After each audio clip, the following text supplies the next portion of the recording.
7 bagay na dapat iwasan sa iyong phone. Gusto mong manatiling maayos ang phone mo at hindi ito mawala? Iwasan mo ang mga ito. 1.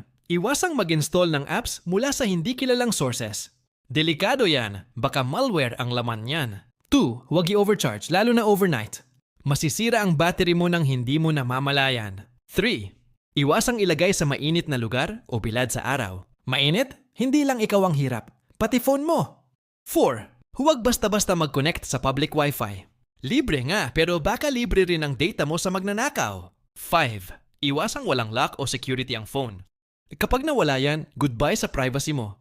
6. Huwag pabayaan na laging puno ang storage. Babagal na, lag pa, at madalas may error pa. Umpisa pa lang yan. 7. Huwag kalimutang mag-backup. Masakit mawala ng files. Masakit mawala ng memories. Alagaan mo ang phone mo para tumagal ang samahan nyo. Sundan para sa mas marami pang digital tips. Share mo na din ang post na ito sa kaibigan o pamilya mong tingin mo may nalalabag o nakakalimutan sa ating mga paalala. Kung may tanong ka, maaari kang magsulat sa comment section. Follow mo din ako sa YouTube at TikTok para sa mas marami pang digital tips. Maraming salamat po!